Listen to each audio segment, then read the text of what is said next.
আসসালামু আলাইকুম। পুতিন কাকুর ফ্যান ফলোয়ার আছেন, তাদের জন্য আজকের ভিডিওটা একটু ডিফারেন্ট একটা ভিডিও। আপনাদের খেয়াল আছে নিশ্চয়ই, রাশিয়া ইউক্রেন যুদ্ধ যখন শুরু হলো তখন ন্যাটোর যে মূল টার্গেটটা ছিল যে রাশিয়ার সীমান্তবর্তী বেশ কিছু দেশ বা কাছাকাছি লেভেলের যে দেশগুলো আছে তাদেরকে বেসিক্যালি ন্যাটোতে ঢুকানো। পরিকল্পনা তৃতীয় বিশ্বযুদ্ধ হোক বা মধ্যপ্রাচ্য থেকে শুরু করে রাশা সহ বিভিন্ন অঞ্চলগুলোতে নিজেদের আধিপত্য বিস্তার হোক। তো পরিকল্পনাতে সফলতা আমরা যদি বলি, হ্যাঁ, ইউক্রেনের মাধ্যমে ন্যাটো কিন্তু সফল হয়েছে। তবে এই যুদ্ধটার পর দুইটা সফল দাইন তারা মারছে। এর মধ্যে একটা হচ্ছে সুইডেনকে ন্যাটোতে ঢোকানো, আর একটা হচ্ছে ফিনল্যান্ডকে। সম্প্রতি আমরা জানি যে সুইডেন ন্যাটোতে জয়েন করেছে। আর পুতিন বলছিল যে শোনো, সীমান্তের সাথে বসবাস, আশেপাশে আমরা তোমরা প্রতিবেশী আছি কাছাকাছি লেভেলে, এতদিন যাবত তো আমি ডিস্টার্ব করিনি, কিন্তু তোমাদের কেন মনে হলো ডিস্টার্ব করবো? তো মনে যেহেতু করছোই, ন্যাটোর কাছে যেহেতু গেছো, তো ঠিক আছে, দেখি আমি ডিস্টার্ব করি, পাল্লে ঠেকাও। দর্শক, এই মুহূর্তে যখন ন্যাটো ঘোষণা দিল প্রায় 3 লক্ষ সেনা তারা রিজার্ভ করে রেডি করে রাখছে, জাস্ট একটা হুইসেলের আওয়াজ হবে, তারা ঝাঁকে ঝাঁকে বের হয়ে রাশিয়ার বিরুদ্ধে অভিযানে নামবে। এই যখন পরিস্থিতি, পুতিন যে কী পরিমাণ ঘাড়তেরা, এটা আসলে ভিডিওটা প্রমাণ করে, বা আজকে তাদের অ্যাক্টিভিটিস। রাশিয়ার বিরুদ্ধে সুইডেনের আকাশসীমা লঙ্ঘনের অভিযোগ উঠে এসেছে আপনার। আর এই অভিযোগ করেছে কে? সুইডেনের সশস্ত্র বাহিনী।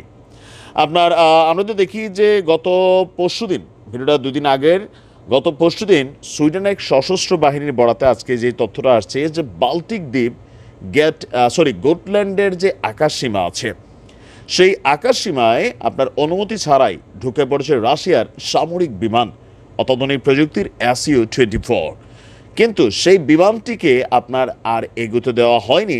সাথে সাথেই সুইডিশ যে জোট আছে, তাদের যে সামরিক বিমান, সেটা গিয়ে সেটার গতি রোধ করেছে।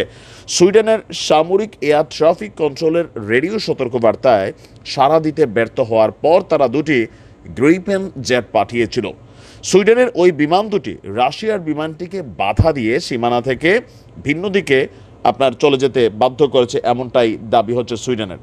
সুইডেনের পররাষ্ট্রমন্ত্রী টোবিয়াস বিলস্ট্রম রাশিয়ার আকাশসীমা লঙ্ঘনের ঘটনাকে ঘাড়তেরামি অথবা অগ্রহণযোগ্য বা গুন্ডামি বলেই মন্তব্য করেছেন। বলছেন যে এই ঘটনার জন্য স্টকহোমে রুশ দূতাবাস কর্মকর্তা যিনি আছেন, তাকে তার মন্ত্রণালয়ে তলব করা হবে।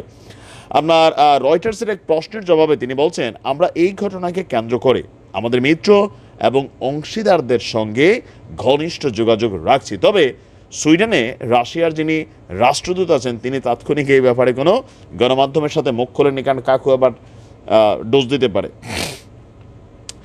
সুইডিশ বিমান বাহিনীর যিনি প্রধান আছেন জোনাস, তিনি বলছেন যে ঘটনাটির মধ্য দিয়ে সুইডেনের আঞ্চলিক অখণ্ডতার প্রতি রাশিয়া অশ্রদ্ধা দেখিয়েছে। আমরা পুরো ঘটনাটিকে ভালোভাবে পর্যবেক্ষণ করছি এবং তার জবাব দিয়েছি। সুইডেন ন্যাটোর নতুন সদস্য হওয়ায় এর বেশ কয়েকটি মিত্রদেশ বাল্টিক সাগরে নৌমহড়ায় যখন অংশ নিচ্ছে, ঠিক তখনই পুতিন কাকুর সামরিক বিমান পাঠিয়ে আপনার এই কাণ্ড ঘটালো।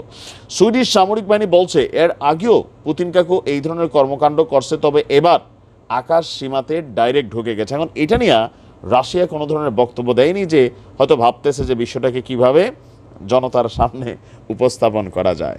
তো ট্রেইলার দেখে সুইডেন একদিকে কি হয়েছে যে ন্যাটো একটা ধরেন শক্ত অবস্থানে যাবে রাশিয়ার বিরুদ্ধে, তবে কাকুরে ঘাড়তারামিটা এই মুহূর্তে কতটুকু যৌক্তিক হয়েছে জানি না, তবে সাহসের প্রদর্শন হয়েছে যে হ্যাঁ, তোমরা 3 লাখ রাখছো তো কি হয়েছে, খেলা হবে, এরকম একটা ফিলিংসও তো আছে আর কি। দেখা যাক কি হয়।